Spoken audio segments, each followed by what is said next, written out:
सभी को नमस्कार दोस्तों, सभी को नमस्कार।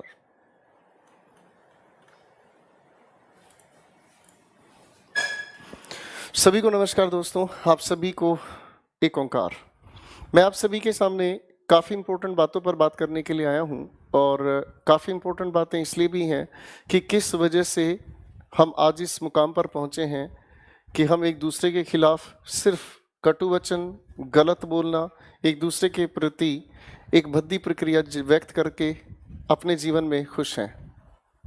सबसे बड़ा सवाल कि आज हमारे देश में ऐसा क्या होता जा रहा है जिसकी वजह से जिसकी वजह से किसी भी तरह से स्थिति काबू में नहीं आ पा रही है। आप सही जगह जा रहे हैं। आप लोगों ने इस वीडियो का टाइटल देख ही लिया है कि सबसे बड़ी चीज़ हमारे लिए वेब कैंसर, उसके बाद हमारा खत्म होता एम्प्लॉयमेंट और सबसे बड़ा सवाल एनटीपीसी या एसएससी के एग्जाम्स की नौकरी कहाँ चली गई। मैं आप लोगों का ध्यान अपनी तरफ बिल्कुल अच्छे तरीके से चाहूँगा क्योंकि मुद्दा हल्का नहीं है मेरे दोस्तों, मुद्दा हल्का नहीं है। आज से कुछ दिन पहले हमारे सामने एक बहुत बड़ी विश्व की एक महामारी सामने आई है जिसे कोरोना का नाम दिया गया है, कोविड-19, और उसका असर इतने बड़े लेवल पर है कि पूरा का पूरा विश्व उससे कांप रहा है। मैं अपने घर में रहता हूं तो मुझे महसूस होता है कि कोरोना बहुत बड़ा संकट है। जैसे ही मैं घर से बाहर निकलता हूं तो सारी की सारी दुनिया रोड पर घूमती हुई मुझे नजर आती है और कहीं कोई कोरोना की कोई भी दिक्कत या बीमारी मुझे देखने से नहीं महसूस होती है। इसी चीज के अलावा अगर मैं देखने की कोशिश करता हूं तो चीन ने भारत की जमीन पर अतिक्रमण कर लिया है। चीन का ये एनक्रोचमेंट हमारे लिए छोटा नहीं बहुत बड़ा होता जा रहा है कि भारत मुल्क अपने आप में सेफ नहीं है और चीन आपके भारत के अंदर घुसता जा रहा है। फिर एक नई मुहिम हमारे सामने उठा दी जाती है कि टिकटॉक को बैन किया जाए और टिकटॉक समेत करीब 59 चाइनीज एप्लीकेशंस को बैन कर दिया गया। ये बहुत अच्छी बात है, लेकिन सोचो तो सही इस बात को ध्यान से कि देर आए दुरुस्त आए, क्या ये कहना हर समय वाजिब होता है क्या? अरे देर आए, अगर कोई भी न्याय देर से किया जाता है तो वो अन्याय के समान है। ये भी क्यों नहीं जानते आप? जब चीन आपके देश में घुस गया उसके बाद आपको ये एहसास होता है कि चीन हमारी पूरी की पूरी अर्थव्यवस्था का एक बहुत बड़ा हिस्सा उठाकर लेकर जा रहा है। हम चीनी उत्पादों का बहिष्कार करेंगे। कब? जब चीन ने हमें खूब अच्छी तरह से लूट लिया। क्या हम तब जागेंगे? हमारे इस भारत में एक पूरी की पूरी बड़े लेवल पर मार्केट क्रिएट की गई है। हमारे भारत के अंदर हर देश के अपने अपने प्रोडक्ट्स दबा के बेचे जा रहे हैं और मजबूरन हमें खरीदने पड़ते हैं। उसकी सबसे बड़ी वजह क्या? क्योंकि भारत के लिए एक बहुत अच्छा शब्द दे दिया गया, आत्मनिर्भर बनो। आत्मनिर्भर बनने के लिए क्या आपने भारत के लोगों को आत्मनिर्भर बनाया? क्या भारत के लोगों के लिए रोजगार का सवाल हल किया? क्या भारत के इस युवा वर्ग के लिए कोई नौकरी का बंदोबस्त किया? आप नौकरियां निकालते हैं, वैकेंसीज निकालते हैं, हजारों नहीं लाखों की संख्या में भी वैकेंसीज निकालते हैं और वो वैकेंसीज कहां खत्म हो जाती हैं? वो वैकेंसीज खत्म हो जाती हैं इन प्यारे प्यारे नोटिफिकेशंस में। वो वैकेंसीज खत्म हो जाती हैं इन प्यारे प्यारे नोटिफिकेशंस में और इन नोटिफिकेशंस के साथ लिख दिया जाता है कि फ्रीजिंग ऑफ न्यू वैकेंसीज, यानी कि 50% वैकेंसीज साफ। जो युवा वर्ग दिन रात एक करके मेहनत करता है, अपने आप को तैयार करता है, वो अपने इस टीचर से उम्मीद करता है कि इस टीचर की मेहनत वो सफल बनाकर दिखाएगा। वो बच्चा कहाँ चला गया? देश में कोरोना का संकट सच में बहुत बड़ा है। बाहर निकल के देखता हूं कहीं कोई संकट नजर नहीं आता। मुझे तो ऐसा लगता है कि सिर्फ न्यूज मीडिया या इधर उधर हॉस्पिटल्स में जिसके घर में कोरोना है वो जाने। बाकी सरकार का काम अपनी जगह चल रहा है, बाकी जनता का काम अपनी जगह चल रहा है, लेकिन किसी भी इंसान के दिल में इस युवा वर्ग के लिए कोई चिंता नहीं है। आखिर ये युवा वर्ग है कहाँ? आखिर ये युवा वर्ग कहाँ बिजी है? हमारे लिए ये एक बहुत बड़ा सवाल उठता जा रहा है। हमारा ये युवा वर्ग आज से कुछ समय पहले शायद टिकटॉक पर बिजी था। टिकटॉक पर किसने बिजी कराया? इस सरकार ने बिजी कराया है। एक टर्म होती है साइकोलॉजी में जिसे कहा जाता है एस्केपिज्म। जब आपको हकीकत पसंद ना आए तो कल्पनाओं की दुनिया में लौट चलो, क्योंकि हकीकत कभी समझ नहीं आनी और कल्पनाओं में आपको परम आनंद महसूस होता है। और इसी के बीच में उलझा हुआ ये युवा वर्ग आज पूरी तरह से पथभ्रष्ट है। हमारे इस देश के लिए सबसे बड़ी समस्या है कि हमारे देश में रोजगार को लेकर कोई आवाज नहीं उठाता। और ये जो बच्चा आज मुझे देख रहा है, ये जो बच्चा अपने घर पर बैठकर तैयारी कर रहा है, इस बच्चे ने जिसने लाखों रुपया अपनी पढ़ाई पर खर्च किया है, इसकी कमर के पीछे बैठा हुआ वो बुजुर्ग माता पिता इससे उम्मीद लगाए बैठे हैं कि ये नौकरी लगेगा और मेरा सहारा बनेगा। लेकिन कभी कोरोना, कभी टिकटॉक और एक बड़ी और समस्या जिसे वेब सीरीज के नाम से हम जानते हैं। हमारे समाज के अंदर वेब सीरीज के अंदर इतना भद्दा प्रदर्शन, इतना नंगा प्रदर्शन जम के देखा और दिखाया जा रहा है। सरकार कहाँ सो रही है? क्या ये सरकार तब जागेगी? क्या ये सरकार तब इसके ऊपर कदम उठाएगी जब टिकटॉक की तरीके से ये हमारी इस जनरेशन के उम्मीदों पर पानी फेर चुकी होगी? हमें जागना होगा, हमें इस बारे में सोचना होगा, हमें अपने देशवासियों को जगाना होगा। हमारा सबसे पहला अधिकार है 2 रोटी, और वो 2 रोटी भी अपनी मेहनत से कमाने का अधिकार है हमारे को। हमें सबसे पहले क्या चाहिए? हमें सबसे पहले चाहिए हमारा अधिकार रोजगार का। हमारे इस युवा वर्ग की पढ़ाई पर लाखों रुपया, मैं तो कहूं करोड़ों रुपया, और वो कीमती पल जो माता पिता मुसीबतों की तरह झेलकर अपने बच्चों को लाड प्यार से पढ़ाते हैं, उनकी नौकरी के लिए, उनके सपनों के लिए उन्हें तैयार करते हैं। कहाँ चली गई सरकारी नौकरी? क्या कोई कोरोना वायरस उसे खा गया? ये क्या है सरकार? जरा मुझे बताएं तो सही कि सिर्फ 50% की फ्रीजिंग लेकर आ रहे हो सर, क्या करना चाह रहे हो? आरआरबी एनटीपीसी की वैकेंसीज कई महीने पहले निकाली गई जब आपके इलेक्शंस थे। उस समय आपने बहुत अच्छा मुद्दा उठाया था, वैकेंसीज हम देंगे, वैकेंसीज हम देंगे, बच्चों को हम रोजगार देंगे। कहाँ गई वो रोजगार की वे छोटे छोटे जुमले? आज हमारा बच्चा बैठा हुआ सिर्फ अपने टीचर की तरफ ताक रहा है और वो चाहता है कि टीचर आवाज उठाए। टीचर ने आवाज उठाई है, टीचर ने आवाज उठाई है। एसएससी अनफेयर मीन्स को लेकर टीचर ने बार बार आवाज उठाई है। ट्विटर पर मुहिम पहुंचाकर हमने इसे ट्रेंडिंग 4 पर भी लेकर गए, लेकिन सरकार अनसुना कर गई। आज तक अनफेयर मीन्स को लेकर एक सटीक जवाब नहीं मिला है हमें। हमारा बच्चा आज भी उम्मीद भरी आंखों में आंसू भरे हुए देखता रहता है इस सरकार की तरफ, काश उसे उसकी मेहनत का एक अच्छा परिणाम मिल जाए। अरे जागो मेरी सरकार, जागो, वरना यही है वो युवा वर्ग, या तो ये अपनी नौकरी के लिए तैयारी कर ही रहा है, करता ही रहेगा, या फिर दूसरी तरफ इसे वेब सीरीज, टिकटॉक की दुनिया इसे बार बार लुभाने की कोशिश कर रही है। और बार बार वो जो दुनिया है वो बार बार इसे अपनी तरफ यूं खींचती है कि बेटा तेरी नौकरी लगे ना लगे पर क्राइम इस तरीके से तू फैला सकता है। जरा जाकर क्रिमिनल रिकॉर्ड चेक करके देखो, क्रिमिनल की एज कितनी होती है, क्रिमिनल किस एज की रेंज में काम करता है। अरे मेरे भाई 13 साल से शुरू होता है क्रिमिनल का एज का पैनल, और जाकर वो 25-30 तक की ही बीच में सिमट जाता है। कहां से आता है ये क्रिमिनल? ये क्रिमिनल आपकी इग्नोरेंस की वजह से आता है।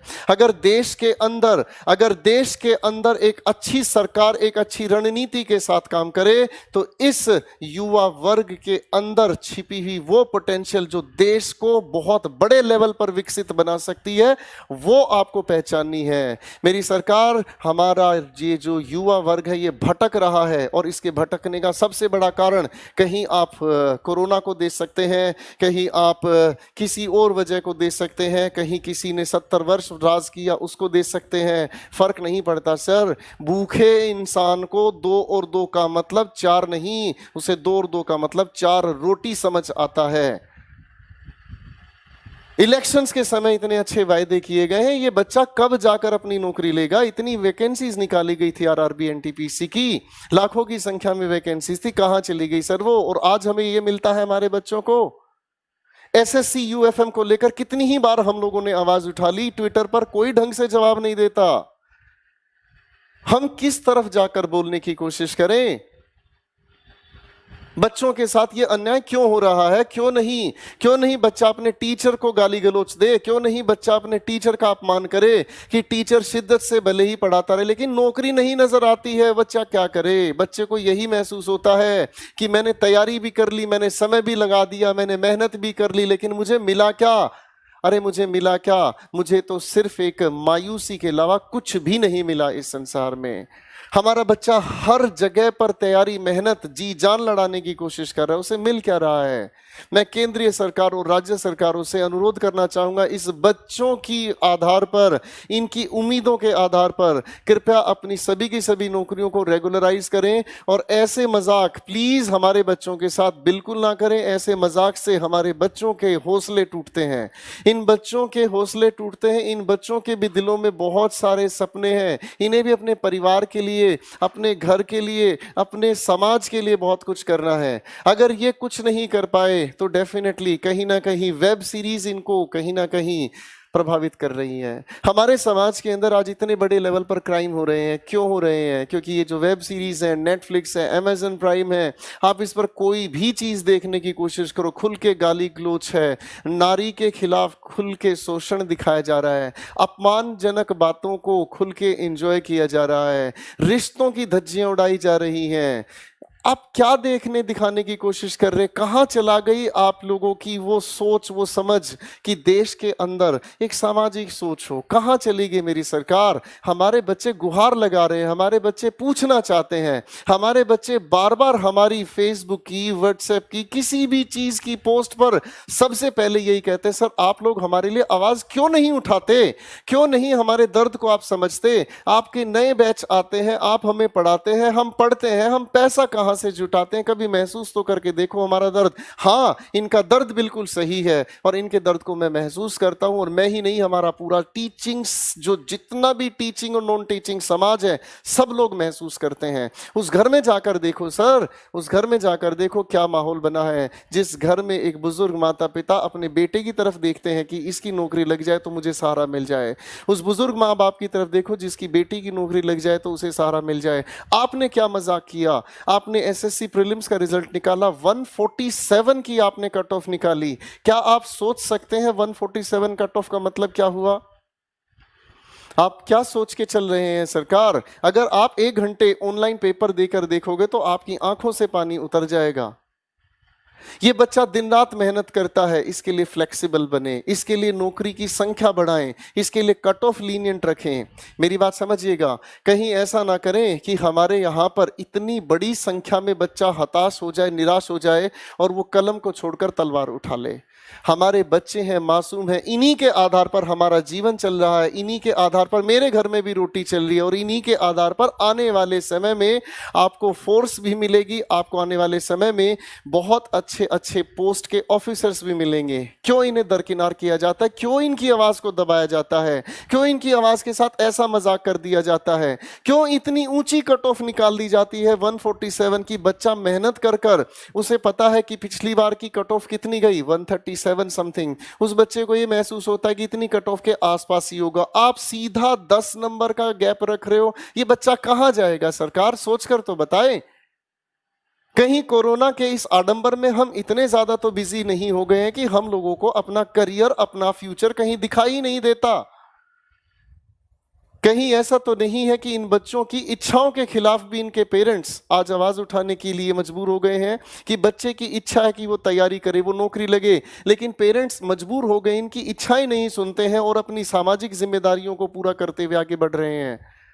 हमारे समाज के अंदर क्या चल रहा है सरकार, इसे सोचने की कोशिश करें। माननीय प्रधानमंत्री, माननीय जितने भी हमारे सीएम हैं स्टेट्स के, सभी से एक अनुरोध है, स्टेट लेवल पर बम्पर वैकेंसीज निकालें। और अगर कोरोना के इस डर की वजह से ये चीज हमारे सामने आने को मिलती है तो माफ कीजिएगा, हम लोकतंत्र की परिभाषा को सही ढंग से नहीं बना पाए हैं। आज ऐसा क्यों हो गया है कि कटु शब्दों के साथ टीचर के साथ बात की जाती है, बच्चे टीचर के खिलाफ कुछ भी लिखने की कोशिश करते हैं? उसकी खास वजह क्या है? उसकी खास वजह सिर्फ यही है कि देश में सरकार के पास एक अच्छी रणनीति नहीं है, उसके पास रोजगार को लेकर कोई दृष्टिकोण नहीं है, कोई अच्छा पर्सपेक्टिव नहीं है, कोई विजन नजर नहीं आता है। मेरे दोस्तों, मेरे बच्चों, मेरे साथियों, मेरे परिवार के लोगों, आप सभी से एक छोटी सी रिक्वेस्ट है, आप सभी से एक छोटी सी रिक्वेस्ट है, मेरी इस आवाज को अपनी आवाज समझें और वहां तक पहुंचाएं जहां इसके लिए कोई ना कोई कदम उठाया जाए।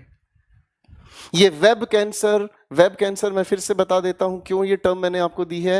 वेब कैंसर, ये वेब सीरीज इतने गंदे तरीके से आज के समाज के लोगों की सोच को पोल्यूटेड करती जा रही है, आप समझ नहीं सकते। जिस तरीके से टिकटॉक का अंजाम आज हमें देखने को मिला है, जिस तरीके से चाइनीज प्रोडक्ट्स का अंजाम आज हमें देखने को मिला है, उसी तरीके से इस वेब सीरीज ने कितनी ही सोच को बर्बाद कर दिया है। इसका परिणाम हमें आने वाले समय में देखने को मिलेगा।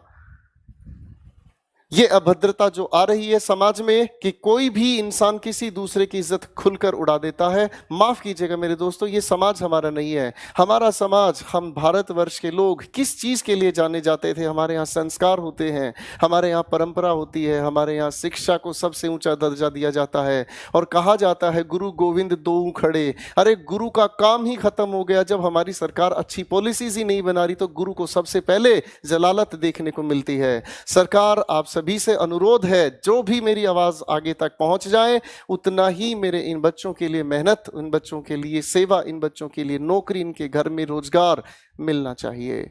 जिस परिवार में, जिस घर में जो भी बच्चे को रोजगार मिलता है वो कभी क्रिमिनल नहीं हो सकता, ना ही वो कभी किसी क्रिमिनल कैटेगरी में जा सकता। आप सभी से अनुरोध है, आप सभी से गहरी रिक्वेस्ट है, प्लीज मेरी आवाज को बुलंद करें, इन बच्चों के हक की आवाज सरकार तक पहुंचाएं। एनटीपीसी की वैकेंसीज जितनी दी हैं उनके अकॉर्डिंग बच्चों ने दिन रात मेहनत की है और जाकर देखो इन बच्चों के गांव देहात घर परिवारों में सरकार किस हालात में बच्चे तैयारी करते हैं, ये हम जानते हैं। हम टीचर्स अपने बच्चों के साथ हैं, इनकी आवाज़ के साथ हैं। आपके लिए हम हर हक की लड़ाई लड़ेंगे, आपके लिए, आपके साथ हमेशा के लिए। लेकिन सरकार, आपको जागना होगा, बच्चों, हमें अपनी आवाज़ को पहुंचाना है। जय हिंद।